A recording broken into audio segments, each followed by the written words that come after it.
there, it's Kevin with RogueDeckBuilder.com here with the companionship piece to Monday's Market Monday video. I said I was going to give a top 10 list of cards that I am currently investing in the Frontier format. Man, today is Wednesday. If you look at Twitter, there are just a ton of the bigger name. Even Channel Fireball has seemed to get on the Frontier bandwagon, and it's just this format is exploding. And I just want to give you some urgency, some sense of urgency that this is the time you better get in if you're going to make some moves on the Frontier format. Now, I'm still receiving a lot of negative comments in my comment section. There was one person that said they're pinning the video and then in a year going to come back and make fun of me and tell me how wrong I am. Well, I think that even if the Frontier format dies in a year, I think that these prices are going up within that time period no matter what. I don't see the format necessarily dying if it ships over to something like Extended, Extended 2.0 or even a longer extended type of format. Then I think that these prices will continue to go up. And then what I'm doing specifically for this video and most of the Market Monday videos, I'm not 100% relying on Frontier. I am picking cards that have Modern and Legacy and Commander playability in these lists, and it's kind of like a safety net. It's no matter what, if you invest in now, all of these cards are recently rotated. They're at their bottoms. They only have one direction, and that is up. And that is the theme of this video is going to be the top 10 cards under $2 for the Frontier and have relevance elsewhere to invest in. Alrighty, so this was going to be a highly edited video. In fact, I was actually done with it and actually in the process of editing it, other than it was a 30+ minute video. Hopefully I'll be quicker than that with this video. And I had a corrupted file somewhere, so it would not render. So I'm not the biggest video guy, tech guy. I don't know exactly what was wrong. I was trying to figure out the file that I was using that was screwing the whole video up, but I just decided to trash it and just go over with this video. So without further ado, let's get on the top 10 list of cards that I am currently investing in that are under $2 for Frontier. Coming into honorable mention, this is Harbinger of the Tides, as you can see right here. Harbinger of the Tides is a card that is heavily played in the Modern Merfolk, and it actually shows up in Legacy Merfolk, and right now it's 89 cents. So a card that is usually a 4 of in a Merfolk, which is it's an established tier 2 deck. I think that Merfolk has won a Grand Prix, correct me if I'm wrong, and had some really high finishes. I remember at one of the Pro Tours, not the Eldrazi Winter Pro Tours, but the Pro Tour before the Eldrazi Winter that featured Modern. The story of the day was that kind of got ignored was that the Merfolk had the best win percentage out of all of the decks that competed. So in a fair environment, what I mean by fair is when the format's not riddled with a lot of unfair fast decks. And I think that actually Merfolk does pretty well in those type of decks because Chalice is quite easy to splash that can shut down a lot of the unfair decks, and as well as some other cards are very easy for Merfolk just to put in their deck, in their sideboard, and then they can actually compete with those unfair decks. But when the format seems to be more fair-based, then the Merfolk had a phenomenal win percentage. There's only 6 people on the deck at that Pro Tour, and I think I had over a 60% win percentage, which is just phenomenal for a Pro Tour. So I like Harbinger of the Tides because it has seen a little bit of play in Frontier in these Teamer Flash lists. I think it's just a matter of time before U-White Flash picks it up in Frontier, as it is a powerful card to also flash in even for 4 mana. It feels like another Reflector Mage, and then you can send back like a Smuggler's Copter even, and that really sets your opponent back. And then the tempo is just completely in your side. Even if casting this without flash on turn 2, just sending back some card that even crewed a Thopter, or crewed a Thopter's great to send back, but even crewed a Smuggler's Copter is pretty good with Harbinger. So I really like Harbinger of the Tides for the Legacy and the Modern playability. On to my number 10. Now, number 10 is a kind of a conglomeration of a bunch of different cards. I like to call this the cheap uncommon removals. So in this category, I think that I don't know if you should necessarily go out and buy these. I think these are just better to go look in your local game store's bulk bin. Most local game stores I've been to have like a commons and uncommons you can just sift through because they're too lazy to sort their own stuff.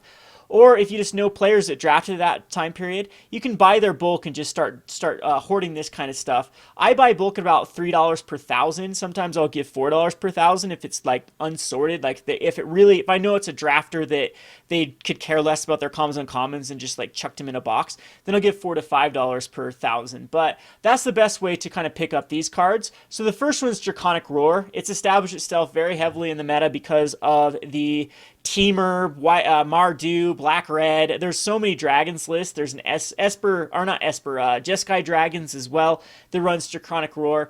And it's just a 3 damage spell, instant speed. It's pretty good right there, even if you don't have a dragon. But if you do have a dragon, then it's 3 damage to that creature's controller if you reveal it or have one on the field. So Draconic Roar, I think with all of the dragons out there, and it only gets better with the more dragons printed, I think that it's a great pick up at like 50 cents a piece. Again, I don't know about buying these or even targeting the foils. Just look for them. Find them, set them aside. I think this one's going to double in value. Another 50-cent one, which was an FNM promo, is Stoked the Flames. This is another goodie, as it is really easy to cast off of a lot of the token-based strategies. And 4 damage, instant speed. Very, very good value. Gets better with the more cards printed again. There's Hordeling Outbursts that exist in this format. Same with the Dragon Fodder. We have now like Pia and Nalar and Pia and Kiran Nalar that work very well with Stoke the Flames. All of those are perfect additions for this card to see play. So I really like Stoke the Flames. Then we have Murderous Cut. This one's just the dove all dud. It's 30 cents a piece, mainly because it's in the Khans of Tarkir, which is open phenomenally. But Murderous Cut has definitely established itself as the premier removal spell in a format with fetch lands. And again, it only gets better as more cards get printed. I actually have a Delve deck that's using Eternal Scourge and the Torrent Elemental, I think is what it's called, Torrential Elemental, something like that, that actually uses Delve as value to get those in exile, then just recast them. So that's a fun little deck.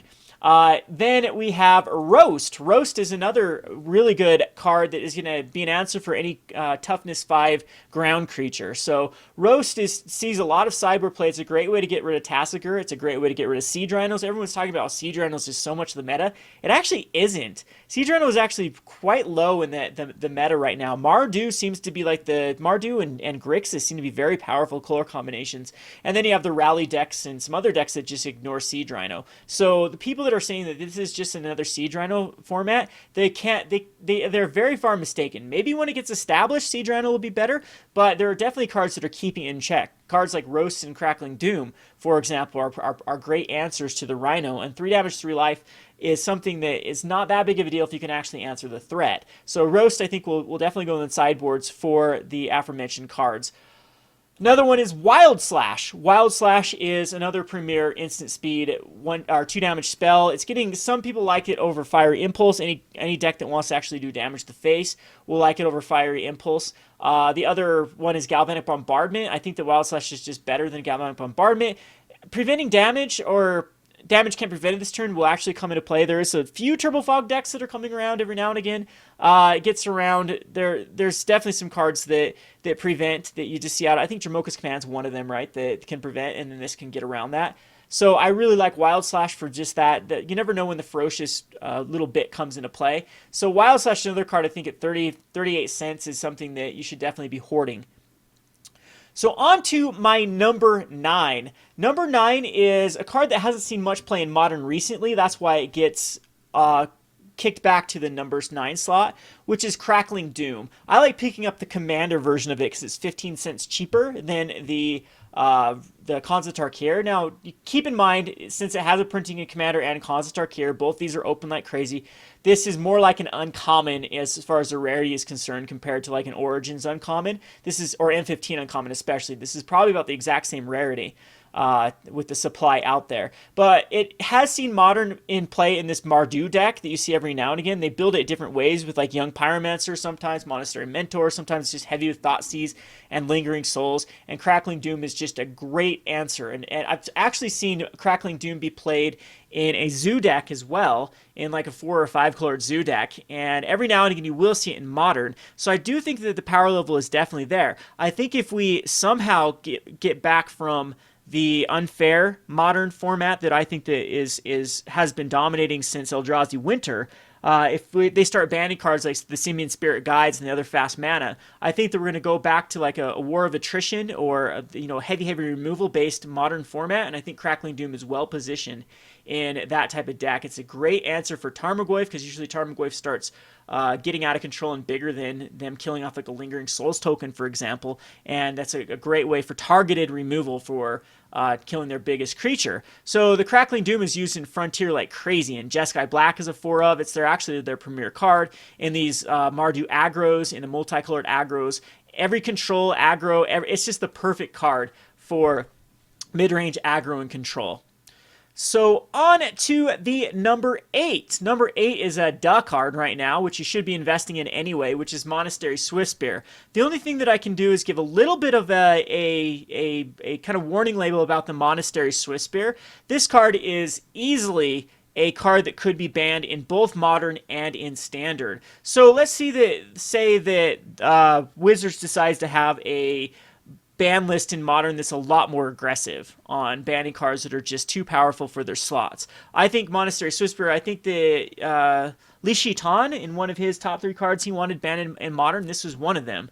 And I think a few other people have expressed their desire for this card not to exist in the Modern format. The same could probably be said about in Frontier. It might just be too powerful for the Frontier format. But as it is right now, it's currently legal in both formats. $1.75 for a card that's going to go in every Atarka red deck, even like aggressive decks. I even say like artifacts, like the new red-black artifacts deck, or mono even red artifacts with the Nerd Ape. Monastery Swiftspear is just as good, because if you go turn 2 Smuggler's Copter, you're swinging in for 2 with Monastery Swiftspear that turn. That's the exact same thing you're doing with the Nerd Ape. So I think that then, of course, Swiftspear gets better if you're running removal on turn 3, you're crewing it with another card, crewing the Copter you're attacking in. It just gets insanely powerful in that types of shell. It also will see play in as far as like, look at all these decks in Modern. Death Shadow aggro, UR Pro-S, Burn, Naya Burn. It sees play in Zoo every now and again. It depends on how they build the Zoo decks. And then in Frontier, it's in Atarka Red. It's even in Legacy, Delver and Burn. Atarka Goblins, Black-Red Goblins. So Monastery Swiftspear would be higher up in my list if I just wasn't concerned that it might be one of the first cards on the chopping block. I think it's okay right now. Like, I have a suggested 4 cards that I would pre-ban. And why are people commenting about that? Modern had a pre-ban you numbnuts. It's just something you do to try to establish diversity right off the bat. If they want to unban later on, I'm even okay with that. But the Modern, it definitely had a pre-ban before the format even got started. So I think that having a pre-ban for Frontier is a smart thing. And Treasure Cruise, Dig Through Time, Teamer Battle Rage, and Become Immense would be the 4 cards that I would suggest on the pre-ban. It's just those cards get out of control, and the more cards printed, like the more like double strike type cards printed, the more dangerous Become Immense is in the format. So anywho, that's just my food for thought for that. But I think Monastery Swiftspear would be the next in line. It'd be close on to the cards that I think are a little too powerful for the format. On to number 7. Number 7 is the Knight of the White Orchid. This card is gone down all the way to $1.23, and I think is one of the best cards in the human archetype. I don't think there's a knight archetype at the moment, and yeah, there's no knights, anything to do with knights. There's warriors and humans, which are kind of the go-to aggro strategies for Frontier. And humans, this card is insanely good because it puts you ahead on curve a lot of times. So you can play a low land count, and they can still hit your 3rd land drop pretty easily if your opponent is on the play and you're on the draw. And it's first strike, 2/2, 2 mana, perfect. I don't think there's anything else you want out of a card. It puts the planes on the battlefield. That's pretty good.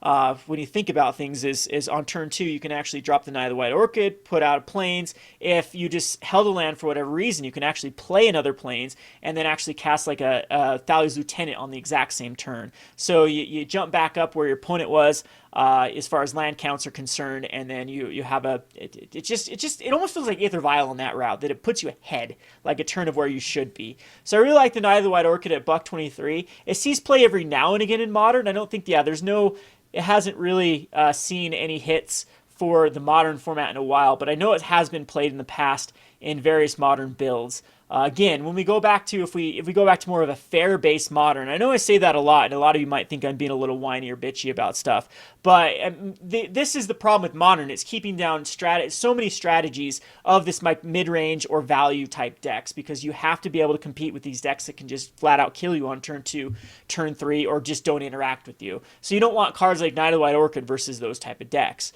But if it goes back to a Jund and Jeskai and Grixis mid-range control type of metagame we've seen in the past, then cards like Night of the White Orchid become very, very lucrative in the format. So on to the number 6. Number 6. Oh, and I think humans is going to be a tribe in Frontier. It was a standard deck. I think that we're going to see a lot of standard decks just upgraded on the first couple months of Frontier, and this is human decks. People will just be slapping it together and then upgrading it with more cards that come out that happen to be humans. On to the number 6. Number 6 is it's my the exception to the rule, because this card does not see play in Modern, and I like to call this the Dragon Bros. So the 2 dragons that I like to invest in that are rare are the Thunderbreak Regent. Keep in mind it has been a promo card, so you could target that as well, and the Thunderbreak Regent and the Kolaghan, the Storm's Fury. Both of these are incredibly powerful in the various aggro-based lists, and they don't necessarily need their dragon. They are the best way, I think, to really utilize Draconic Roar. And both of these have seen a lot of play in Mardu aggro decks, and there is a couple dragon-based decks that Kolaghan, the Storm's Fury's in. But Thunderbreak Regent, a 4/4 that deals 3 damage when a player targets it, or Kolaghan's Storm Fury, which is all your creatures +1/+0, can be dashed in for 5. So it swings in for 5 itself, and then gives all of your Thopter tokens +1/+0, all your anything, your Goblin tokens. So it's seeing a lot of play right now. It just took down the latest tournament that I think Haruyuya just posted.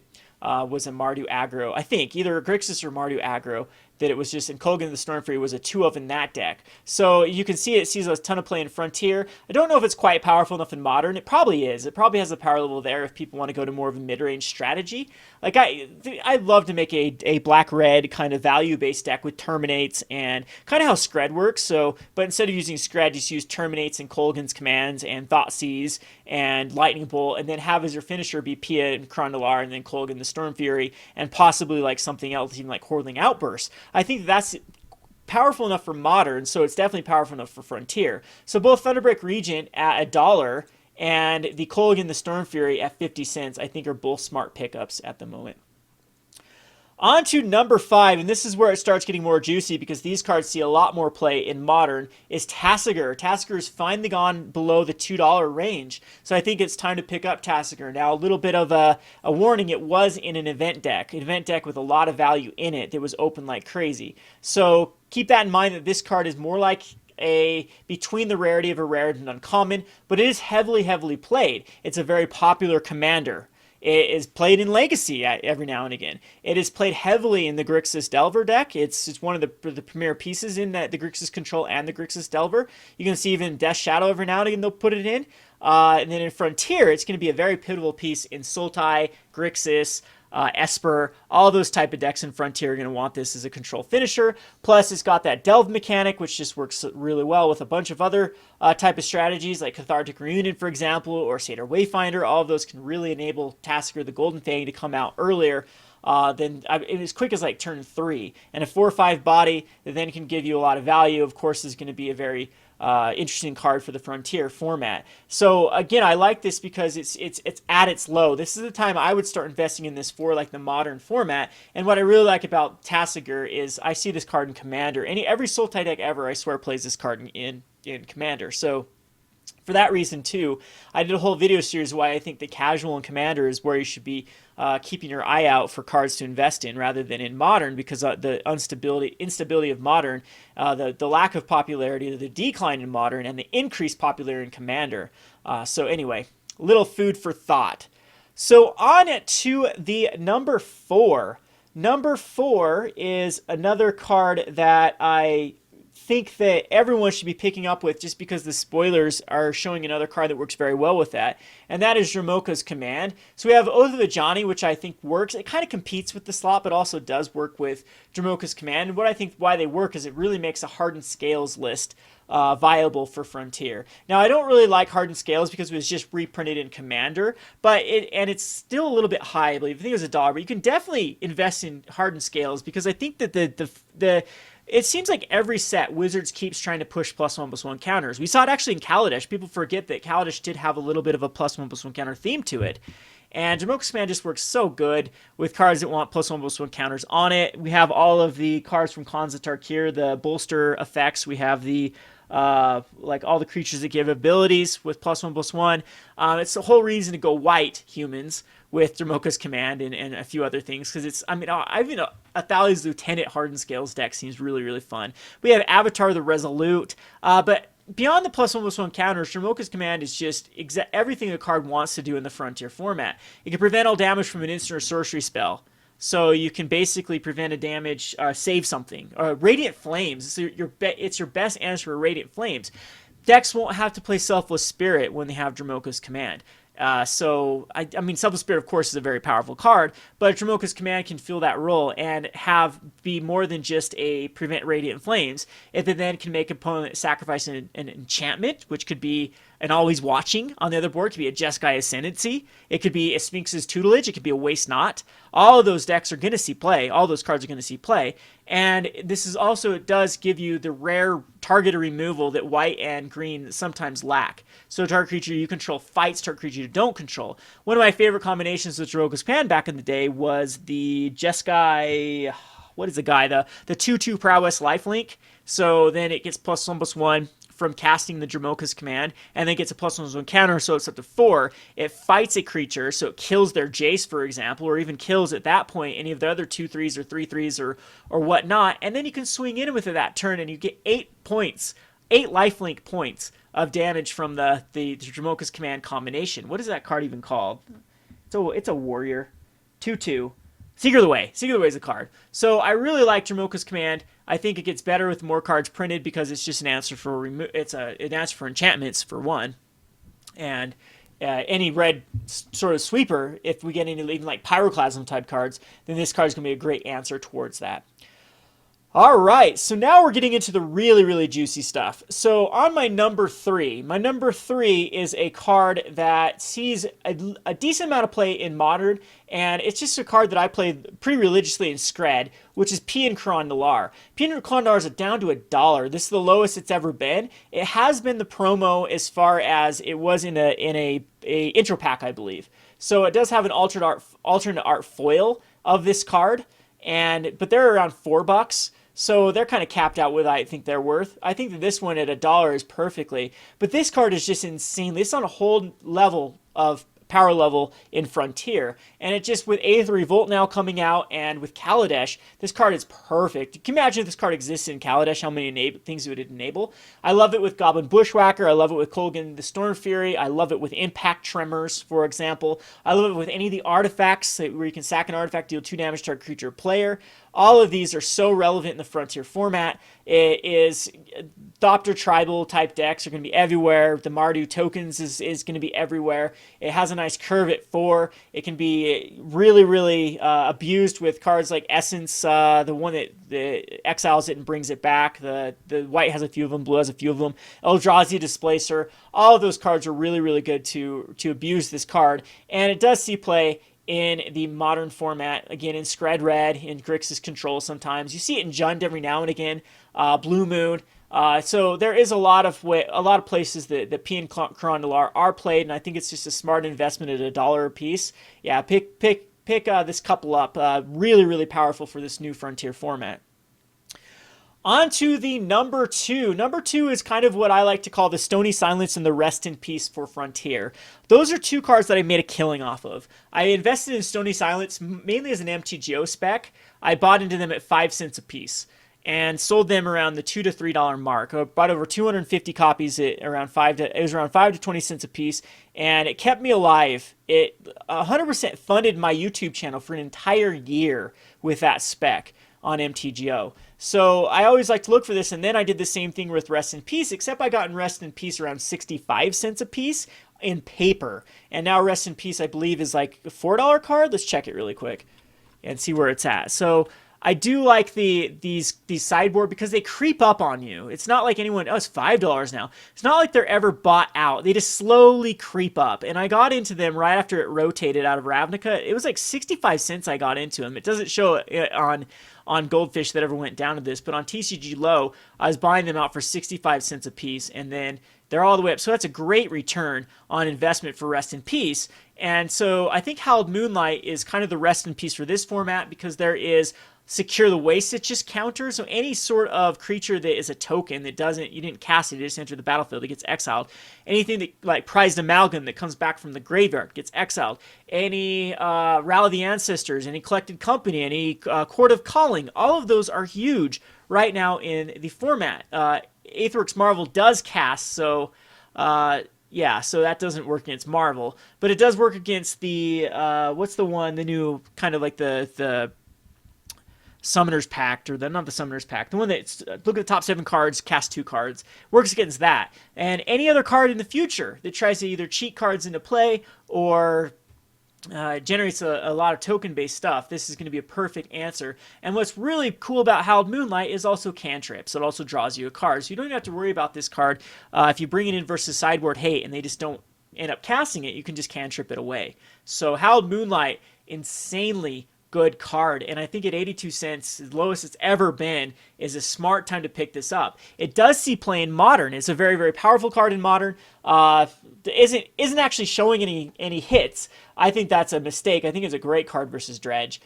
Gets rid of all their Prize Amalgams and Bloodghasts, and yeah, and they have to enter it, right? Prize Amalgam is a must. They can't just miss the trigger. So as soon as they cast, the Bloodghast tries to re-enter, you Hallowed Moonlight, and then exiles the Bloodghast, and then in a turn, it will exile a Prize Amalgam. So yeah, I don't know why people aren't using it as a good answer versus Dredge. Maybe because Rest in Peace is just better, and kind of that slot. So now on to my number 1, which might be very, very confusing because it's an uncommon. And the reason I like it is it's played in Legacy, Modern, and it also is being played in Frontier very heavily, and it's just an insanely powerful card. If it can hit all those, is a 4 of in those type of decks. And drumroll please, this is Dwayne Ins Elite. This card is 50 cents Origins. This is the same rarity of a Khonsa Tarkir rare in my opinion. So it has Modern, Frontier, Elves, and both of these are being played like crazy. Elf fanboys will always be a thing. There are people that just love the tribe. They're going to play it. They're going to play it religiously. They're going to build it. And it's even like people that build their main deck. They'll have like, I'll build Jeskai Black to be my main Frontier deck. Then they'll be like, oh, but I like Elves. And then they'll build Elves just for the players that are on the side deck. I see that with so many players, especially in Modern. Most of the Elves players that I play against in Modern, that's not their main deck. That's just like their one of their fun decks that they like to play. And it has put up numbers, though, in Modern. You haven't seen it in Legacy. I know that the Elite has seen play in Legacy because it adds 2 Elves, and that's exactly what it wants to do. And then it just helps a lot of cards go off. But in the Panharmonicon Elves is very, very powerful. In just basic Elves, like the Elf aggro deck, it's very, very powerful in Frontier. And I just see that this card is about the time you want to invest in. I don't think that they're going to hit the Elves tribal in Modern with a ban anytime soon. And Elves can actually compete with like a lot of the unfair decks. It's quick. It's very, very quick. It's usually, you can build Elves as a toolbox list as well. And as far as Frontier, though, it works very well with Court of Calling and Collected Company. Both of those are really good ways to find what you need and kind of assemble the lethal with the Shaman. So, of course, if we go to another Elf Tribe plane, this card gets better and better and better as well. So, man, I thought it was going to be faster than 30 minutes, but to try to commentate on all the cards and give you a good overview of them all is kind of hard to do within a time limit. So I hope you enjoyed this video. Even with me talking a million miles an hour to try to get through this, those are my justifications. These are the ones I'm trying to pick up. If I missed any cards that you particularly are looking at from for Frontier specs, keep in mind that's kind of my criteria. It needs to be under $2. It needs to be played in more than just Frontier, preferably more than just 2 places than Frontier. And it needs to be from recently rotated sets. So let me know in the comment section below what you're investing on. And yeah, I'm going to try to get some more modern or some frontier content out as quickly as possible, and then we'll try to get that modern tournament up on the channel and up on the website going as soon as possible. This has been Kevin with RogueDeckBuilder.com. Thanks for watching.